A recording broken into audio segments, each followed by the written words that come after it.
जोंनिया गसाइगाव साब डिभिजननि सिङाव थानाय सराइबिल बियाबनि सिङाव सानफ्रामबो बिपिएफ आरो गुबुन गुबुन हानजानिफ्राय इउपिपिएल हानजायाव हाबफैनायनि जे मोनसे प्रसेस सोलिगासिनो दं बियो सानफ्रामबो जागासिनो दङ।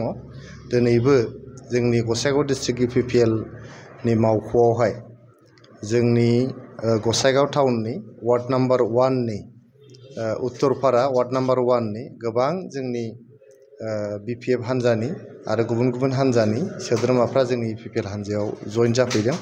लोगोसेयै धावलिगुरि प्राइमारि सराइबिल समस्तिनि धावलिगुरि प्राइमारिनि इउथनि प्रेसिडेन्टजों लोगोसे गोबां बिपिएफनि सोद्रोमाफ्रा दिनैहाय इउपिपिएल हानजायावहाय जइन जाफैबाय।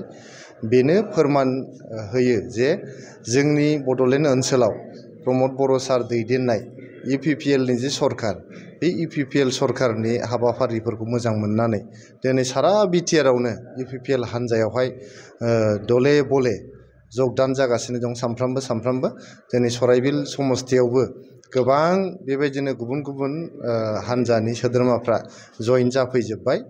एबार 2025 मायथाइनि जे बिसायख'थि जानो थांगासिनो दं बेयाव जोङो सराइबिल समस्तिखौ बिपुल भटआव देरहाहोनानै जोंनि प्रमद बर' सारनि आखाइखौ मजबुत खालामनानै बिथांनि सरकार दानायाव जोङो गोख्रोङै बाहागो लागोन सराइबिल समस्ति हिसाबै। दा बेनिनो फोरमान हिसाबै सानफ्रामबो जइनिं जागासिनो दं। दा नै माखासे सुबुंफ्रा जइन जाखांबाय।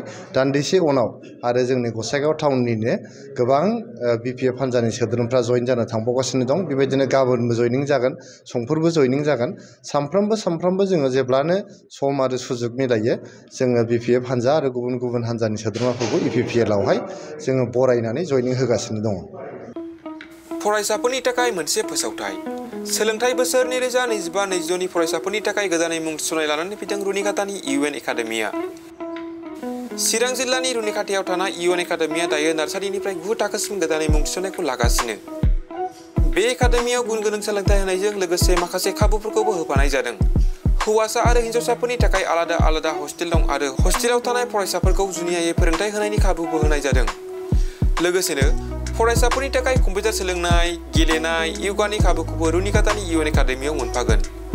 गोसो गोनां फरायसाफोरा रुनिखातानि इउएन एकाडेमियाव दानिफ्रायनो मुंखौ थिसननो हागोन आरो मुं थिसननायनि बागै आबुं बाथ्राखौ मिथिनोब्ला नैबे मबाइल नाम्बार 9101444619 नङाब्ला 9706177397 आव थोंजों फोनांजाब खालामनो हागोन।